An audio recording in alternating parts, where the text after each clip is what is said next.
कोई नहीं है। देखिए, मैं आपके कैमरामैन से कहूँगा कि एक बार इस बॉर्डर की तरफ आप नज़ारा दिखाइए कि यहाँ पर कितना ये जो है यहाँ पर कितने किसान हैं और कितने नहीं है। देखिए, हम कहते हैं किसान चाहे 10 हो, चाहे 20 हो, चाहे लाख हो, चाहे करोड़ों, पर जो सच्चाई है वो दिखाएं, वो ना दिखाएं कि जो नहीं है। आप दिखा रहे हैं कुछ नहीं है। देखिए, सबसे बड़ी बात आपको ही पता है कि अभी फसल का भी समय चल रहा है, तो हमारे कुछ किसान फसल काट के आ रहे हैं, जा रहे हैं, और राकेश टिकैत जी ने भी बोल दिया है कुछ राज्यों में फसल कट चुकी है तो वे अब आ रहे हैं, उसके जन सैलाब उमड़ रहा है उससे। अब ये दिखाते हैं, गोदी मीडिया दिखाती है कि यहाँ पर कोई नहीं है। आप सच्चाई दिखाइए। राकेश टिकैत जी ने भी अब ऐलान कर दिया 100 दिन तक हम आपकी गलतियाँ माफ़ करेंगे, 101 दिन के बाद आपकी गलतियाँ माफ़ नहीं करेंगे जी। अच्छा, मेरे पास एक किसी ने ट्वीट करा था, मतलब ऐड डिस्क्रिप्शन डाला था कि इनको तो फ्री का चाहिए 15 लाख रुपए। सर 15 लाख रुपए की बात है, जो कि पहले आपकी बात हुई थी 15 लाख रुपए सरकार देगी हर आदमी को। मैं वही बोल रहा हूँ। सरकार ने, देखिए, ये पार्टी जो है जुमला पार्टी है और जुमले पे ही इलेक्शन लड़ती है और देश को बांटने पे इलेक्शन लड़ती है। जाति में, धर्म में, संप्रदाय में, वर्ग में बांटती है, क्योंकि इन लोगों के पास कुछ एजेंडा ही नहीं है। एक यही एजेंडा है। इस एजेंडा के जरिए ये देश को विभाजित करना चाहते हैं, विभाजन करना चाहते हैं। इस देश को किस तरह से खेला जाए, इस देश को कैसे तरह से बदनाम किया जाए, और अंतर्राष्ट्रीय स्तर पर इस तरह से हमारी बदनामी होती है। सबसे बड़ी बात देखिए, अब मैं आपको बता दूं, हमारे किसान नेता राकेश टिकैत जी ने बोल दिया साफ साफ, ये जो गोदी मीडिया है, बड़े बड़े चैनल्स हैं, कि 100 दिन तक आपकी गलतियाँ माफ़ होगी, 100 दिन के बाद नहीं होगी। आप तो या तो खूड़ में आ जाइए, नहीं तो फिर आपके खिलाफ भी हम धरना प्रदर्शन देंगे, वो भी शांतिपूर्वक जी। क्योंकि आप सच्चाई दिखाइए। जनता आप पर भरोसा करती है, तो आप जनता के भरोसे पर खरा उतरिए। आप देशवासियों के भरोसे पर खरा उतरिए। उस भरोसे पर ना खरे उतरते हुए उन चीज़ को दिखा रही है जो सरकार देखना चाहती है, जो इनके नुमाइंदे दिखाना चाहते हैं, देखना चाहते हैं जी। उनका मैं नाम भूल गया, अंग्रेज़ थे जिन्होंने हमें ये आज़ादी दी है, और उन्होंने ये कहा था कि जो मीडिया, ये पत्रकार हैं जो पत्र अखबार बांटते हैं या छापते हैं या छापा खाना है, वो लोकतंत्र का चौथा पिलर है। अगर हम लोग इस काम को ना करके जनता की बात सरकार तक ना पहुंचाएं और जनता हमें ना बताए, तो हमें कभी ज़िंदगी में ये पता चल ही नहीं सकता कि कब कहाँ क्या हो रहा है। देखिए, मीडिया को जो है ना लोकतंत्र का चौथा स्तंभ कहा गया, और 3 स्तंभ तो आज पूरी तरह से धाराशायी हो गए हैं। अब देशवासी, जो जनता, हमारी देश की जनता, वो विश्वास करती है लोकतंत्र के चौथे स्तंभ पर। अब चौथा स्तंभ भी जो है वो भी पूरी तरह से धाराशायी होता जा रहा है, क्योंकि बड़े बड़े चैनल बड़े बड़े उद्योगपतियों के हाथ में है। अब वो जो चाहेंगे वो दिखाया जाएगा। दूसरी बात क्या है कि हम आप सोशल मीडिया चैनलों का बहुत बहुत धन्यवाद करते हैं, जो आप ज़मीनी हकीकत जनता तक पहुँचा रहे हैं, ज़मीनी स्तर तक पहुँचा रहे हैं कि इस आंदोलन में क्या क्या घटित हो रहा है, क्या क्या हो रहा है, रियलिटी दिखा रहे हैं। हम ये नहीं बोलते कि आप झूठ दिखाइए, आप जो रियलिटी है वो तो दिखाइए कम से कम। और आपका चैनल, सोशल मीडिया चैनल से हम यही विनती करते हैं कि आगे भी आप हमारी लड़ाई को लड़ें, और जो हम चाहते हैं, जिस तरह से शांतिपूर्वक आंदोलन चाहते हैं, और जिस तरह से यहाँ पर जो सच्चाई है वो दिखाएं आप। सबसे बड़ी बात, मैं आज सभी देशवासियों के से एक अपील करता हूँ, और एक विनती भी है मेरी, और मैसेज भी है कि यह आंदोलन किसानों का आंदोलन नहीं है, यह हर देशवासी का आंदोलन है, ये हर वर्ग का आंदोलन है। अभी हमारे एसएससी के, जीडी के जो कुछ युवा हैं, वे आए, उन्होंने अभी वे राष्ट्रपति के पास गए, वहाँ पर उनको डंडे से लाठीचार्ज दे के भगा गया। प्रधानमंत्री के पास गए, वहाँ पर भगाया गया। किसी मंत्री संतरी के पास जाते तो वहाँ से भगाया जा रहा है। यही युवा है जो पिछली, जब मोदी सरकार ने चुनाव के दौरान ये बोलता अब की बार हुआ युवा पे बहुत अत्याचार, अब की बार मोदी सरकार, बहुत हुआ महिलाओं पे अत्याचार, अब की बार मोदी सरकार, बहुत हुई महंगाई की मार, अब की बार मोदी सरकार। तो इस पर तो स्मृति ईरानी ने आपके जो पिछली बार 200 कुछ रुपये का जो सिलेंडर था, तो जंतर मंतर पे, मैंने पहले ही बताया था कि जंतर मंतर पे धरना दे दिया था, अब 900 रुपये का है, तो अब जनता कहाँ से हो रही है? सर वही मैं बोल रहा हूँ, ये स्मृति ईरानी हम ढूंढ रहे हैं, वो शायद बंगाल में व्यस्त है, जहाँ तक है मुझे लग रहा है बंगाल में पहुँच गई है वो, और मुझे ढूंढ रहे हैं। वो सिलेंडर 900 रुपये का हो गया, सिलेंडर गली गली लेके घूम, सब्सिडी भी नहीं आ रही, और सब्सिडी भी नहीं मिल रही। सब्सिडी भी केवल 10 या 15 रुपये एक। ये मैं क्या कह रहा हूँ, इस सरकार की कथनी और करनी में बहुत अंतर है। करती कुछ है, कहती कुछ है, इसकी पूरी रूप से अलग ही इसका एजेंडा है, अलग ही वो है। विकास के नाम पे काम करते नहीं है, भाईचारों को बिगाड़ते हैं, देश में खून खराब करते हैं। जब कांग्रेस पार्टी थी तो जेटली जी ने कहा था कि अगर चाहें तो 34 रुपये लीटर पेट्रोल यहाँ पर हिंदुस्तान में बिक सकता है। 34 रुपये लीटर पर लीटर पेट्रोल बिक सकता है, जेटली साहब ने कहा था जब मुख्यमंत्री ये मोदी साहब गुजरात में थे, गुजरात में मुख्यमंत्री थे। और तो आज इनकी सरकार आने के बाद तो आज कितने का पेट्रोल है? सर गुजरात में जब मुख्यमंत्री थे तो मोदी जी ने कहा था मैं अगर मैं देश का प्रधानमंत्री होता तो पेट्रोल और डीजल मेरे देशवासियों को बहुत सस्ते रेटों पे दिलवाता, जो हमारे पड़ोसी देश हैं उनसे भी सस्ते में दिलवाता। देखिए आज श्रीलंका में, नेपाल में, आपका पाकिस्तान में, चीन में, म्यांमार में, सब जगह पेट्रोल, बांग्लादेश में पेट्रोल सस्ता, भारत में क्यों है? क्यों है? क्योंकि जो केंद्र सरकार है वो क्या टैक्स लेती है, ठीक है, उसके बाद राज्य सरकार लेती है। एक तरफ केंद्र सरकार कहती है कि एक देश एक tax, GST, good service tax, तो पेट्रोल और डीजल पे क्यों नहीं हो सकता? आप ये बताइए। आप जब टैक्स लेने की हम देशवासी मना नहीं करते टैक्स देने को, पर आप जो चीज़ कर रहे हैं एक सिक्के के दो पहलू में तो ना करिए। एक सिक्का तो एक सिक्के के उसमें रखिए ना उसको। जीएसटी कर रहे तो जीएसटी सब में करें ना आप। गुड सर्विस टैक्स का मतलब होता है एक देश एक टैक्स, एक राष्ट्र एक टैक्स, तो आप उसको लागू करिए। जो महंगाई आज जनता की जेब पर भारी हो रही है, वो देखिए पेट्रोल, और कुछ गाँवों में तो लोगों ने बाइकों को पेड़ों पर टांग दिया। क्यों टांग दिया है? कह रहे जी पेट्रोल महंगा हमारे बस की नहीं है हम चलाना।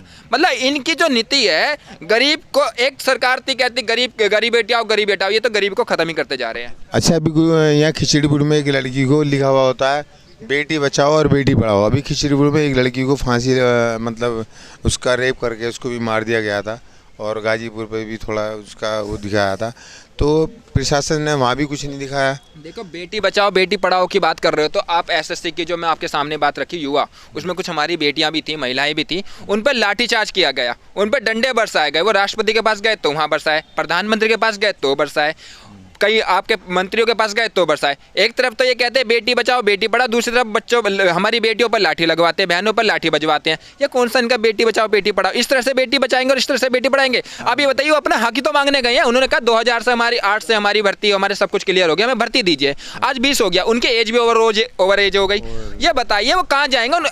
आप एक कहते हैं कि युवा शक्ति देश का भविष्य है, युवा शक्ति राष्ट्र का निर्माण है, तो ये युवा शक्ति आज सड़कों पर विवश हो गई है बैठने के लिए। उनका अधिकार तो दीजिए उन्हें। आज वो युवा शक्ति भी हमारे साथ जुड़ गई है, आज वो हमारे साथ वो महिलाएं भी जुड़ गई हैं, आज वो हमारे साथ किसानों का तो है ही, आज वो शोषण वंचित लोगों के भी लोग हमारे साथ जुड़ गए। ये आंदोलन किसानों का नहीं रहा, ये जन जन आंदोलन बन चुका है, जनता का आंदोलन बन चुका है, हर देशवासी हर बच्चे का आंदोलन बन चुका है जी। तो शर्मा जी, अब बंगाल से जब आ जाएंगे टिकैत साहब, अभी तो इलेक्शन भी है, वहाँ पर देखते हैं कि कौन है। वैसे तो सुनने में आ रहा है कि बीजेपी निकल रही है, वहाँ पर बीजेपी सरकार बन रही है, निकल रही है, मतलब वो तो आंकड़ा है सर। देखिए बीजेपी की वहाँ भी 2 या 3 सीट है, बीजेपी औसत लगा रही है 50-60 सीट का, पर इतना मैं मानता हूँ कि वहाँ आएंगे नहीं। हमारे यहाँ पे कुछ बंगाल भाई हैं, उनसे भी हमारी बात हुई, जो आए हुए हमें आंदोलन में समर्थन देने के लिए। कुछ जो मैंने बताया एसएससी में भी, उसमें भी कुछ युवा है, कह रहे हैं वहाँ बीजेपी का कोई रोल नहीं है, क्योंकि वहाँ इससे पहले 40 से 42 साल मार्क्सवादी की सरकार रही, अब वहाँ पर दीदी है। वहाँ पर जो लोगों की मानसिकता है वो है कि एक सरकार को ज़्यादा मौका देते हैं। जब कोई काम करता है तो उस सरकार को बार बार मौका दिया जाता है कि उसने जो अधूरी योजनाएं छोड़ी हैं उस योजना को पूरी करे। अगर कोई और सरकार आती है तो वो योजना अधूरी रह जाएगी और उसका योजना को छोड़कर नई योजना बनाएगी और उसमें कहेगी ये हमारी सरकार ने करा है। तो पब्लिक समझदार है, आज का युवा समझदार है, देश की जनता, देशवासी हर समझदार। आज के हर किसी के पास मोबाइल है, यूट्यूब चैनल्स हैं, यूट्यूब चैनल्स में सच्चाई दिखाई जाती है, उससे हर कोई वाकिफ है। शर्मा जी बहुत बहुत धन्यवाद आपसे बात करने के लिए। और मैं तो ये चाहूँगा कि ये जो हमारा किसान आंदोलन है ये आगे तक चलता रहे, और तब तक चलता रहे ये 3 कानून हैं ये वापस जब तक ना ले ले सरकार, क्योंकि इसमें आपका तो नुकसान है ये, चलो और जो आने वाली पीढ़ी है उसका भी बहुत ज़्यादा नुकसान है। बिल्कुल, देखिए इसमें नुकसान जो है किसानों का तो है ही, पर जो हमारे आने वाली पीढ़ी है, जो हमारे आने वाला भविष्य है, उनका भी बहुत नुकसान है, क्योंकि उनका जो जीवन है वो खेती पे, एग्रीकल्चर पे डिपेंड है। आने वाले टाइम में ट्रांसपोर्ट, देखिए ये जो बिल है ना, इस बिल से किसानों को नहीं लॉस हो रहा है, इससे हर किसी को लॉस हो रहा है। इसकी बारीकी मैं आपको समझा देता हूँ। देखिए ये बिल, पहले इसमें किसानों की ज़मीन को कॉन्ट्रैक्ट फार्मिंग के जरिए ज़मीन ली जाएगी, उसके बाद उसमें क्या किया जाएगा, कॉन्ट्रैक्ट फार्मिंग के जरिए वो जो व्यापारी होंगे वही बीज देंगे, वही खाद देंगे, वही कीटनाशक दवाई देंगे, वही अपनी एक लिमिट बनाएंगे कि आलू इतना चौकार का होगा, ये फसल इतने टाइम की होगी, ये इसमें फसल ये लगेगी। धीरे धीरे खेत उन्होंने हड़प लिया, धीरे धीरे किसान को मजदूर बना दिया। उसके बाद आते हैं ट्रांसपोर्ट पे, ट्रांसपोर्ट में ये अपनी वहाँ पर अपने ट्रैवल्स उतार देंगे, वहाँ ख़त्म।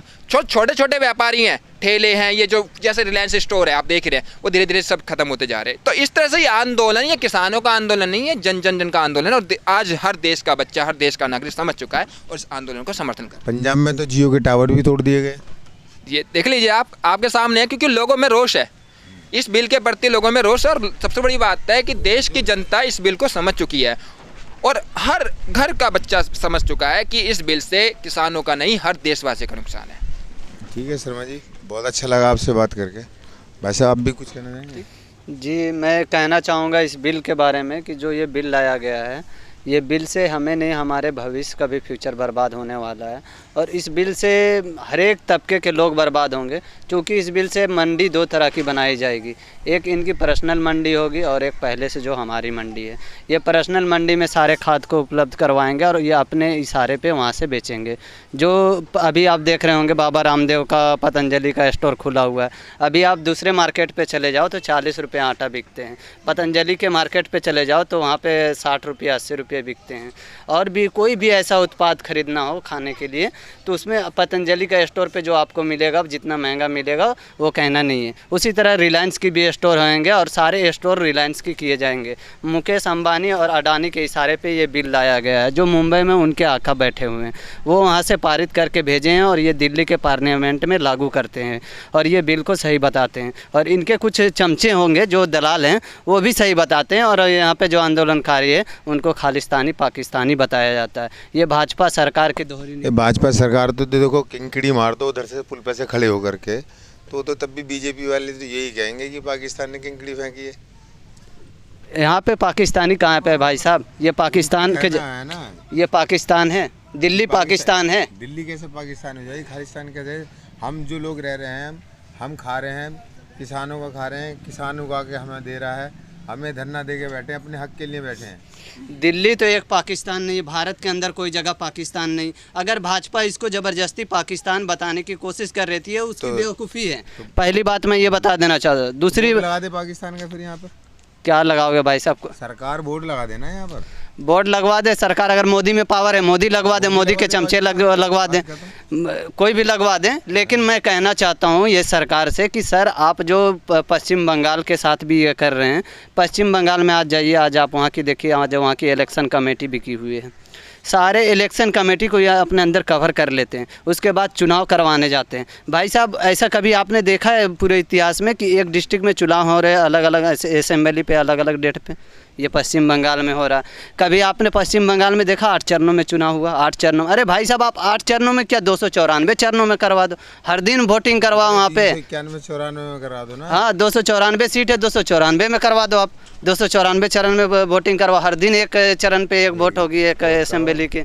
ये मोदी सरकार जो गलत नीति कर रही है और ये जो इलेक्शन कमेटी के जो बैठा है सरगना, वो अपने अंदर ले चुकी है मोदी सरकार। उसको पैसे से खरीद चुकी है मोदी सरकार, उसको धमका रही है, ऊपर से दबाव दे रही है और ख़रीद रही है। आज आप इलेक्शन कमेटी के अंदर देखिए, इलेक्शन कमेटी का पहले क्या था कि भाई साहब पहले इलेक्शन कमेटी मशीन में वोटिंग करवाती और उनकी मशीन की जिम्मेवारी थी। आज इलेक्शन कमेटी क्या हो गई है कि नहीं, डीसी चेंज करेंगे, एसपी चेंज करेंगे, सारे ऊपर से नीचे इलेक्शन कमेटी अपने पॉकेट में रख ली है। ये तो अधिकार नहीं था, आज कहाँ से आया उनके पास अधिकार? ये मैं जानना चाहता हूँ। मैं आपके माध्यम से ये कहना चाहता हूँ भाजपा सरकार को और इलेक्शन कमेटी के सदस्य को कि ये बताएं आके कि ये वो पावर कहाँ से लाएं, ये पावर को उन्होंने बिल्ड कहाँ से किया जो आज उन्होंने इतने पावरफुल तरीके से इलेक्शन करवा रहे हैं, चुनाव करवा रहे हैं। आज जनता के जितने भी स्तंभ थे लोकतंत्र के, सबके ऊपर लगातार भाजपा सरकार वार कर रही है और सबको खींचने की कोशिश कर रही है। हमें भी डर है अपना।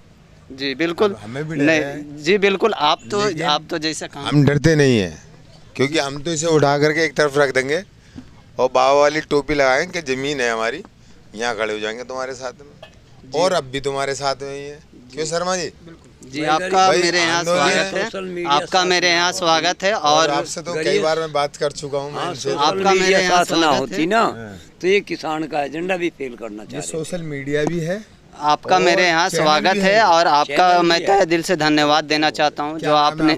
मेरा नाम ताहिर अली हुआ, मैं झारखंड से हूँ। झारखंड से? जी। आपका मैं तहे दिल से धन्यवाद भी देना चाहता हूँ जो आप काम कर रहे हो ना भाई साहब। वाकई आपके आने वाले भविष्य और हमारे आने वाले भविष्य आपकी ऊर्जा बनेगी और आपको याद करेंगे। बहुत धन्यवाद। आज का ये पहले हमारे बुजुर्ग भी बताया करते थे, ये किसानों की सरकार नहीं, ये व्यापारियों की सरकार है। लेकिन अब ये स्पष्ट हो रहा है कि वाकई में ये व्यापारियों की है।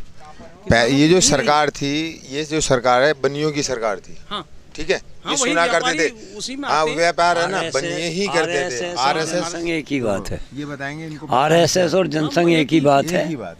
ये व्यापारियों के ये सब बनियों की पूंजीपतियों की पार्टी है। और अंग्रेजी टाइम में भी इन्होंने अंग्रेजों को साथ दिया और आंदोलन को ध्वस्त करना मेरे चाहा। पास है, मैं लेके नहीं आया। और साथ शर्मा जी को देखो ये इनका जो वो है, ये हुआ था जलियांवाला बाग इनका जो हत्याकांड, खास केंद्र आरएसएस है, ने ही तो करवाया था। अभी बताता हूँ मैं आपको। अच्छा, मैं इस बात को इन्होंने ख़त्म कभी करता हूँ। तिरंगा झंडा नहीं फहराया। मैं चाचा बात ख़त्म करते हुए, आपका नाम क्या है? मेरा नाम जगत सिंह राठी, कहाँ से आए आप? मेरठ से। मेरठ से। मैं कैमरामैन नसीम अहमद, दिल्ली क्राइम से, और कैमरामैन सऊफ्ता के साथ